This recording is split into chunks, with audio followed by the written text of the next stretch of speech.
Welcome to daily fact the Hindu analysis and आज हम discuss करेंगे 8 फरवरी 2025 के कुछ इंपॉर्टेंट करंट अफेयर जो कि द हिंदू में मेंशन थे।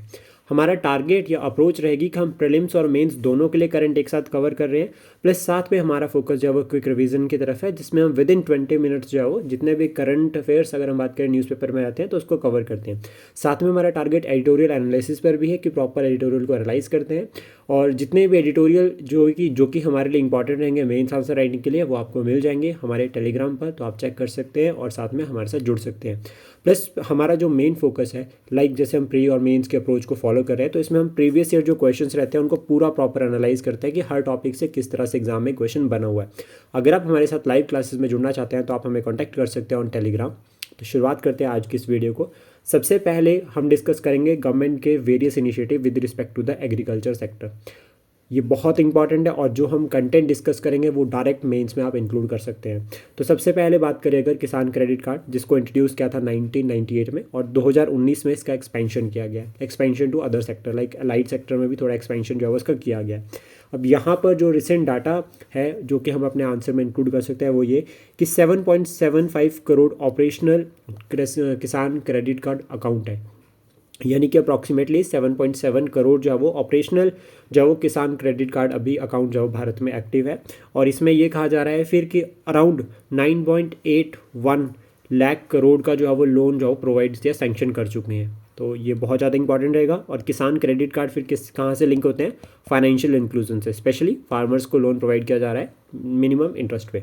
देन उसका crop insurance scheme, crop insurance scheme का जो मेन टारगेट है, देखो यहाँ पर प्री शोइंग और हार्वेस्ट के टाइम पे जो भी नुकसान होता है, लाइक अगर क्रॉप फेलियर हो जाती है या वेदर रिस्क या फिर ड्यू टू द डिजास्टर्स जो है वो क्रॉप को नुकसान होता है, देन उस केस में इंश्योरेंस जो है वो फार्मर्स को प्रोवाइड किया जाएगा। तो इसमें अगर सरकार के इनिशिएटिव की बात करें तो दैट इज़ पीएम फसल बीमा योजना, और ये काफ़ी इफेक्टिव है और इससे फार्मर्स को काफ़ी हेल्प मिल रही है। फिर उसके बाद नेक्स्ट है राष्ट्रीय कृषि विकास योजना। राष्ट्रीय कृषि विकास योजना की अगर हम बात करें तो ये एक अम्ब्रेला स्कीम है, ठीक है, जो कि सपोर्ट कर रही है holistic development of agriculture and allied sector. राष्ट्रीय कृषि विकास योजना क्या कर रही है? एक अम्ब्रेला स्कीम है और ये क्या सपोर्ट कर रही है? Holistic development of agriculture and allied sector. Plus यहाँ पर क्या है, ये साथ में अलाउ कर रही है स्टेट्स को to prepare own plan. State क्या कर सकती है? अपने प्लान जो बना सकती है डिस्ट्रिक्ट लेवल पर और स्टेट लेवल दोनों पर ही, देन उसको इम्प्लीमेंट कर सकती है with respect to the allied और एग्रीकल्चर सेक्टर। यानी कि जैसी रिक्वायरमेंट वैसा ही जो है वो प्लान बनाओ, ऐसा जो है वो स्कीम में कहा गया है। देन उसके बाद नेक्स्ट है प्रोजेक्ट विस्तार। प्रोजेक्ट विस्तार की अगर हम बात करें तो virtually integrated system to access agricultural resources. अब यहाँ पर क्या है कि एक यूनिफाइड डिजिटल एग्रीकल्चरल इकोसिस्टम है, यानी कि क्या है? Unified digital agriculture ecosystem. अब देखो जहाँ पर भी डिजिटल जो है वो कंसेप्ट आ रहा है ना, वो ई गवर्नेंस का एग्जाम्पल बन जाता है, तो हम इसको ई गवर्नेंस में एज एन एग्जाम्पल ऐड कर सकते हैं। प्लस ये क्या एनेबल कर रहा है? Two way communication with farmers, मतलब फार्मर्स का cooperation and governance, digital governance. तो हम इसको लिख सकते हैं डिजिटल गवर्नेंस या ई गवर्नेंस में एग्जाम्पल की फॉर्म में। देन उसका नेक्स्ट है परंपरागत कृषि विकास योजना, cluster based development of agriculture. यहाँ पर क्लस्टर्स बनाकर जो है वो डेवलपमेंट की जाएगी एग्रीकल्चर की, और ये भी जो है वो काफ़ी जो है वो हेल्पफुल है, specially for the rural economy.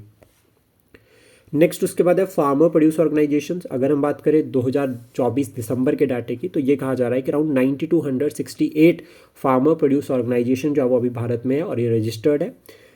Then उसका ग्रामीण कृषि मोघम कृषि सेवा। अगर हम बात करें तो ये एक तरह से जो है वो वेदर से रिलेटेड है, यानी कि वेदर अपडेट्स जो है वो फार्मर्स को प्रोवाइड करना, और इसमें फिर मेघदूत और मौसम दो मोबाइल ऐप जो है वो वर्क कर रही है। एग्रीकल्चर इंफ्रास्ट्रक्चर फंड, इसमें अगर हम बात करें मेनली जो इंफ्रास्ट्रक्चर रिगार्डिंग लाइक जिस तरह से मंडीज होगी या फिर अगर हम बात करें रोड कनेक्टिविटी, तो ये सभी यहाँ पर टारगेट किया जा रहा है। स्पेशली पोस्ट हार्वेस्ट जो आपका इंफ्रास्ट्रक्चर रहेगा लाइक स्टोरेजेस हो गया, ये सभी इसमें इंक्लूड होते हैं। स्किल डेवलपमेंट इनिशिएटिव्स, कृषि विज्ञान केंद्र जिसमें फार्मर्स को ट्रेनिंग प्रोवाइड की जाएगी। स्टूडेंट रेडी प्रोग्राम, स्टूडेंट्स को अवेयर करवाया जाएगा अबाउट द एग्रीकल्चर प्रैक्टिस, और ये स्टिल जो है वो वर्किंग है, बहुत इफेक्टिव वे में जो है वो ये चल रहे हैं। देन वुमेन फार्मर की रिगार्डिंग अगर हम बात करें तो ड्रोन दीदी सबसे इंपॉर्टेंट, ठीक है, ड्रोन दीदी, लखपति दीदी, ये छोटे छोटे कंसेप्ट है जिससे वुमेन एम्पावरमेंट प्रमोट हो रही है और ये एग्रीकल्चर से भी लिंक करता है। वुमेन सेंट्रिक टेक्नोलॉजी ये सबसे की एस्पेक्ट है। वुमेन सेंट्रिक टेक्नोलॉजी को जो फॉलो किया जा रहा है, इसका छोटा सा एग्जांपल रहता है घास काटने वाली मशीन। उसको इतना जो है वो इन वुमेन सेंट्रिक जो है वो बना दिया गया जिससे वुमेन जो है वो जो टेक्नोलॉजी का जो है बहुत अच्छे से जो है वो यूज़ कर सकते हैं। ई नाम पोर्टल, ई नाम अगर हम बात करें तो नेशनल एग्रीकल्चरल मार्केट, ये एक तरह से ई मार्केट है और इसमें टारगेट किया जा रहा है कि पैन इंडिया एक जैसे ही मार्केट सिस्टम होगा, एक तरह से ट्रेडिंग पोर्टल रहेगा।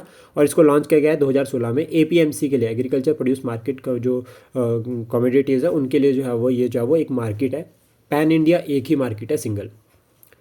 नेक्स्ट उसके बाद 4 लैंग्वेजेस फैमिलीज़ इन साउथ एशिया, स्पेशली अगर हम बात करें ये बहुत इंपॉर्टेंट रहता है प्रीलिम्स पॉइंट ऑफ व्यू से, काफ़ी बार यहाँ से जो है वो क्वेश्चन बन रखा है। इंडो यूरोपियन या फिर इंडो आर्यंस लैंग्वेज भी इसको कहा जाता है, जिसमें अगर हम बात करें तो ये लार्जेस्ट ग्रुप है और 574 लैंग्वेजेस जो है वो इसमें इंक्लूड होती है। और हमारी पॉपुलेशन का अगर हम बात करें टोटल का तो 73.20% जो है वो पॉपुलेशन जो है वो इंक्लूड होती है, या जो है वो स्पीकिंग पॉपुलेशन है इंडो यूरोपियन वाली। देन उसके बाद पंजाबी, हिंदी, गुजराती, उर्दू, नेपाली, मराठी, सिंधी, संस्कृत, ये कुछ लैंग्वेजेस है जो कि इंडो आर्यन लैंग्वेजेस है। द्रविडियन अगर हम बात करें तो 153 लैंग्वेजेस में इंक्लूड हो रही है और 24.47% जो है वो पॉपुलेशन इसमें इंक्लूड हो रही है, यानी कि ये जो है वो इतने लोग जो है वो इसको इन द्रविडियन लैंग्वेज को बोलते हैं। तमिल, तेलुगु, कन्नड़, मलयालम, और ये चारों के चारों क्या है, क्लासिकल लैंग्वेजेस में भी इंक्लूड होती है। टोटल कितनी क्लासिकल लैंग्वेजेस है वो आप कमेंट बॉक्स में बता सकते हैं। देन उसका सिनो तिब्बतियन की अगर हम बात करें तो इसमें 226 लैंग्वेजेस इंक्लूड हो रही है और ये कहा जा रहा है कि less than 1% of the population जो है वो सिनो तिब्बतियन लैंग्वेजेस को बोलते हैं।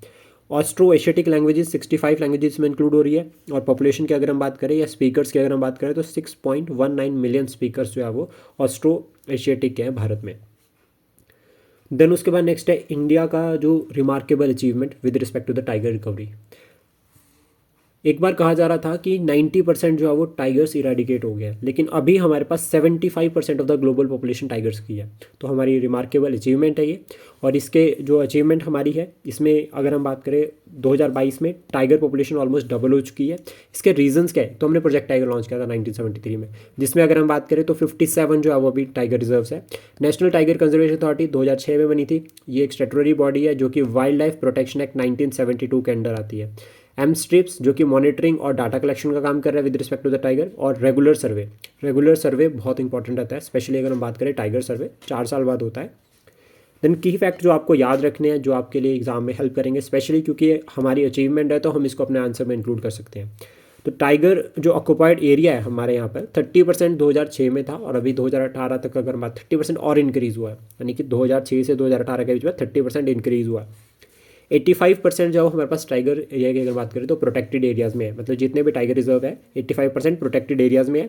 सेकंड उसके बाद अगर हम बात करें ह्यूमन टाइगर को एग्जिस्टेंस, ये एक यूनिक फीचर है हमारे पास। और इसमें 45% अगर हम बात करें तो टाइगर्स की जो हैबिटेट है उसमें जो है वो 60 मिलियन पीपल जो रहते हैं, यानी कि शेयर्ड एक तरह से अगर हम बात करें हैबिटेट है ह्यूमंस की और टाइगर दोनों को एग्जिस्टेंस।